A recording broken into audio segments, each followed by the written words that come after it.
লাইলাতুল কদর আপনি কিভাবে কাটাবেন, এই প্রশ্নের উত্তরে প্রথম কথা হলো সারা রাত জেগে থাকবেন। জেগে কি করবেন? প্রথম কাজ হলো জেগে দাঁড়িয়ে ইবাদত করবেন।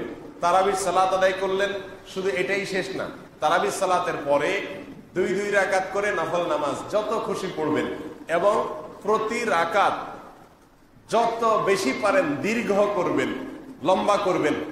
দাঁড়িয়ে কেরাত পড়বেন, এত বেশি কেরাত, লম্বা কেরাত পড়বেন যে দাঁড়াতে দাঁড়াতে পা ফুলে যাওয়ার অবস্থা হয়ে যায়। আপনার যদি খুব বেশি কোরআন মুখস্থ না থাকে, একই সূরা বারবার পড়েন, কোনো অসুবিধা নেই। একই রাকাতে একই সূরা বারবার পড়তে থাকেন এবং আস্তে আস্তে পড়েন। প্রতিটি আয়াতের পরে ওয়াকফ করেন, থামেন, ধীরে ধীরে পড়েন, সম্ভব হলে বুঝে বুঝে পড়েন। এবং তেলাওয়াত করার পরে রুকুতে যাওয়ার আগে, তেলাওয়াতের পরে একটু গ্যাপ দেন, তারপরে রুকুতে যান। রুকুতে গিয়ে প্রতিটা তাসবিহ খুব ধীরে ধীরে পড়ুন। সুবহান রাব্বিয়াল আযীম, সুবহান রাব্বিয়াল আযীম। আমার মহান রব পবিত্র, আমার মহান রবের পবিত্রতা বর্ণনা করছি। সুবহান রাব্বিয়াল আযীম। আস্তে আস্তে বলুন, ধীরে ধীরে বলুন, অক্ষ করে করে বলুন, দীর্ঘ সময় বলতে থাকুন।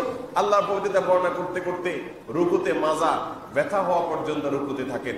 এরপরে রুকু থেকে উঠে দাঁড়িয়ে যান। দাঁড়িয়ে আবার সামি আল্লাহু লিমান হামিদা, রব্বানা ওয়া লাকাল হামদ, অথবা রব্বানা লাকাল হামদ, অথবা আল্লাহুম্মা রব্বানা লাকাল হামদ, সবগুলাই পড়া যাবে, সবগুলাই হাদিসে আছে। আপনি রুকু থেকে উঠে দাঁড়িয়ে এরপরে আবার দীর্ঘ সময় নিয়ে হামদান কাসীরান তাইয়িবান মুবারাকান ফি, আল্লাহর প্রশংসা করেন।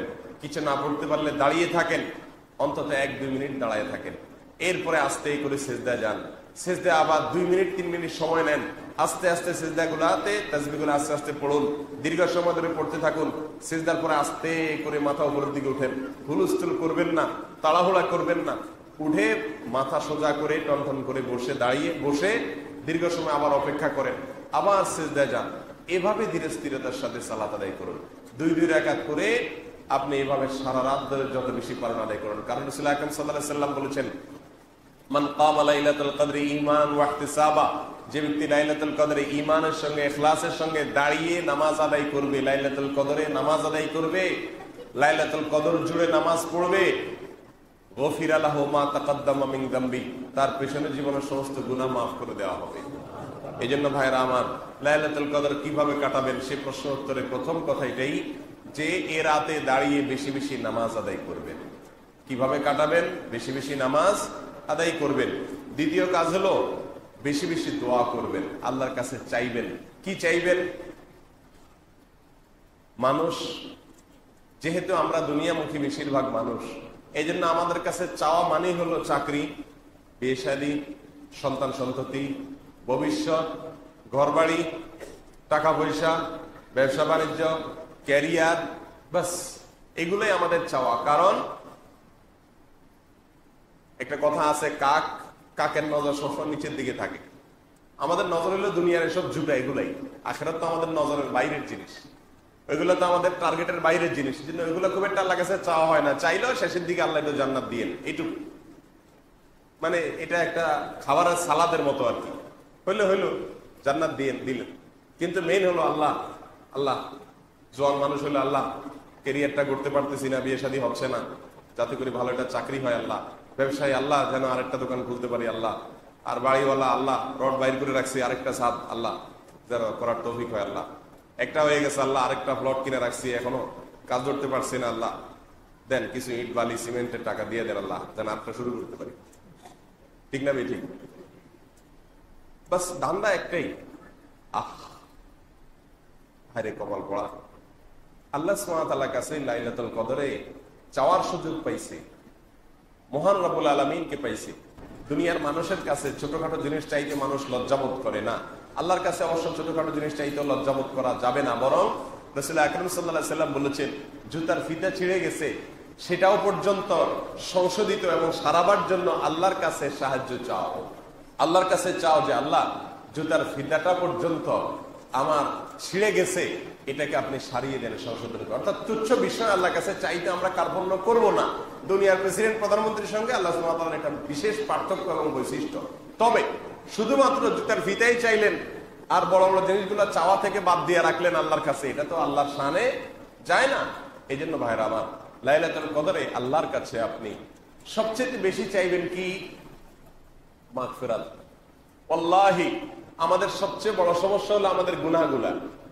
আমাদের সবচেয়ে বড় সমস্যা কি? আমাদের দুনিয়া আটকে আছে, আখিরাত আটকে আছে, জান্নাত থেমে আছে, দুনিয়ার কল্যাণ থেমে আছে, বরকতার যে বৃষ্টি আসমান থেকে পড়বে সেটা পড়ছে না।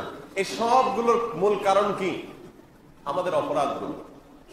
আমরা আল্লাহর নাফরমানি করতে করতে এত নিকৃষ্ট হয়ে গেছি যে আল্লাহর করুণার উপযুক্ত হচ্ছি না, আল্লাহর অনুগ্রহ পাচ্ছি না। আমরা এগুলো থেকে দূরে সরে আছি মোহতারাম হাজিরিন। আর সেজন্য লাইলাতুল কদর আপনি কিভাবে কাটাবেন? এই জন্য দ্বিতীয় কথা হলো আল্লাহর কাছে বেশি বেশি দোয়া করবেন। কি দোয়া করবেন? আল্লাহ আমাকে আপনি মাফ করে দিন। এ রাত্রে আপনি কত মানুষকে সাধারণ ক্ষমা ঘোষণা করবেন, কত মানুষের পেছনের সারা জীবনের প্রোফাইল আপনি ডিলিট করে দিবেন, কত মানুষের সারা জীবনের গুনাহকে মাফ করে দিবেন,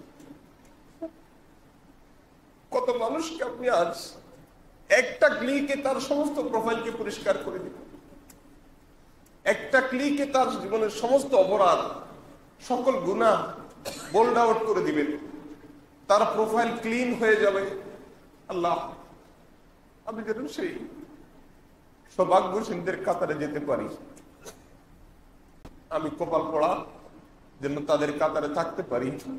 আল্লাহর কাছে এই রাতে সবচেয়ে বেশি আমাদের চাওয়া পেশ করতে হবে, এই দোয়া পেশ করতে হবে, চোখের পানি ফেলতে হবে, মাবুদের কাছে চাইতে হবে। আল্লাহ সুবহানাহু ওয়া তাআলা আমাদেরকে সেই তৌফিক দান করেন। মুহতারাম হাজিরিন, আল্লাহ সুবহানাহু ওয়া তাআলার কাছে এই লাইলাতুল কদরে যদি আমরা চেয়ে নিতে না পারি, আগামী বছর রমজান আসবে, আবার সেই রমজানে ইবাদত তৌফিক হবে, সেই নিশ্চয়তা আমাদের কারণ নেই। কত মানুষ এই মসজিদে মুসল্লি হয়ে গত রমজানে এসেছিলেন, কিন্তু আজ এই রমজানে তারা কবরের বাসিন্দা হয়ে গেছে। এই সুযোগ আমার জীবনে নাও আসতে পারে। এই রমজান আমার জীবনের শেষ রমজান, এটাকে নিশ্চিত ধরে আর 4টি রাতের প্রতিটি সেকেন্ডকে, প্রতিটি মুহূর্তকে চোখের পানি পেলে একবারে অস্থির ফাঁসির আসামির মতো, দণ্ডাদেশ পাওয়া মানুষের মতো, পাগলের মতো ছটফট করতে থাকা, মাবুদের কাছে কাঁদতে থাকা, মাবুদের কাছে গিয়ে ছটফট করতে থাকা, পাগলের মতো, ছোট বাচ্চার মতো আল্লাহর কাছে কাঁদতে থাকা। আল্লাহ আমাদের সবাইকে সেই সৌভাগ্যশীল মানুষদের অন্তর্ভুক্ত করে দেন। মুহতারাম হাজিরিন, রমজানের একেবারে শেষ মুহূর্তে চলে আসছে। কত ফজিলত, কত মর্যাদা আল্লাহ সুবহানাহু ওয়া তাআলা এই মাসটিতে রেখেছেন, এই মাসটির প্রতিটি মুহূর্তে দিয়েছেন। কতটুকু আমি করতে পেরেছি, কত মানুষকে আল্লাহ ক্ষমা করেছেন, আমার গুনাহগুলোর কি হয়েছে আমি জানিও না যে আমার জন্য কিসের ফয়সালা হয়ে আছে, জান্নাতের না জাহান্নামের। অথচ আমি ঈদের জন্য বিশাল প্রস্তুতি নিচ্ছি, আমার ঈদের আয়োজনের কোনো কমতি নেই। প্রিয় ভাইরা আমার, এর চাইতে বড় কপাল পড়া, এর চাইতে বড় হতভাগা আর কে হতে পারে? এই জন্য রমাদানের শেষের মুহূর্তগুলোকে আল্লাহ সুবহানাহু ওয়া তাআলার ইবাদত বন্দেগীতে আরো বেশি আমরা মনোনিবেশ করি, আরো বেশি আল্লাহর কাছে চোখের পানি ফেলি এবং আরো বেশি আল্লাহর দিকে মনোযোগী হই। প্রতিটি রাতের প্রতিটি মুহূর্তকে কাজে লাগাই। আল্লাহ আমাদেরকে সেই তৌফিক দান করেন। এর পাশাপাশি দুনিয়ার সুখ শান্তিও চাইব, কিন্তু দুনিয়ার সুখ শান্তি এটাই যেন আমাদের একমাত্র চাওয়া না হয়, বরং আমাদের সবচেয়ে বড় চাওয়া হবে জান্নাত, সবচেয়ে বড় চাওয়া হবে জাহান্নাম থেকে মুক্তি, আল্লাহর সন্তুষ্টি, আল্লাহর প্রিয় বান্দা হতে পারা। আল্লাহ আমাদের সবাইকে সেই তৌফিক দান করুন। প্রিয় ভাইরা আমার, লাইলাতুল কদর কিভাবে কাটাবো? তৃতীয় পয়েন্ট হলো, আম্মাজান আয়েশা রাদিয়াল্লাহু তাআলা আনহা রাসূল করিম সাল্লাল্লাহু আলাইহি ওয়াসাল্লামকে জিজ্ঞাসা করছিলেন, ইয়া রাসূলুল্লাহ, যদি আমি লাইলাতুল কদর পেয়ে যাই, অর্থাৎ কোন একটা রাত লাইলাতুল কদর, আল্লাহ সেটাকে লাইলাতুল কদর হিসেবে নির্বাচন করেছেন, আর সে রাত্রে আমি ইবাদত বন্দেগী করি, আমি জেগে থাকি, তাহলে আমি কি করব, কি পড়বো, আল্লাহর কাছে কি বলে চাইবো? তখন রাসূল আকরাম সাল্লাল্লাহু আলাইহি ওয়াসাল্লাম তাকে একটা বিশেষ দোয়া শিক্ষা দিয়েছেন। আল্লাহুম্মা ইন্নাকা আফুউন তুহিব্বুল আফওয়া ফাআফু আন্নী, আল্লাহুম্মা ইন্নাকা আফুউন তুহিব্বুল আফওয়া ফাআফু আন্নী। আল্লাহ আপনি ক্ষমাশীল, আল্লাহ আপনি ক্ষমাশীল, আপনি ক্ষমা করতে ভালোবাসেন, অতএব আমাকে ক্ষমা করে দিন। আল্লাহ আপনি ক্ষমাশীল, আপনি ক্ষমা করতে ভালোবাসেন, এজন্য আমাকে ক্ষমা করে দিন। আল্লাহুম্মা ইন্নাকা আফুউন তুহিব্বুল আফওয়া ফাআফু আন্নী। এই দোয়াটা লিখে নিব এবং এই দোয়াটা সারা রাত ধরে বারবার আল্লাহর কাছে পড়তে থাকবো। এভাবে আমরা লাইলাতুল কদর কাটাবো। নাম্বার 4, লাইলাতুল কদরে আমরা বেশি বেশি তেলাওয়াত করব। কোরআন নাজিলের মাস, এই রাত্রেই কোরআন নাজিল হয়েছে, কোরআনের জন্মরাত, কোরআনের জন্ম লগ্ন, অতএব এই রাতে বেশি বেশি কোরআন তেলাওয়াত করব, কোরআন পড়বো, কোরআন বোঝার চেষ্টা করব। তাহলে ইনশাআল্লাহ লাইলাতুল কদর আমার সঠিকভাবে পালন হবে এবং কাটানো হবে। আর এইভাবে আমরা সারা রাতকে কাটিয়ে দিব, ইনশাআল্লাহ ব্যয় করব।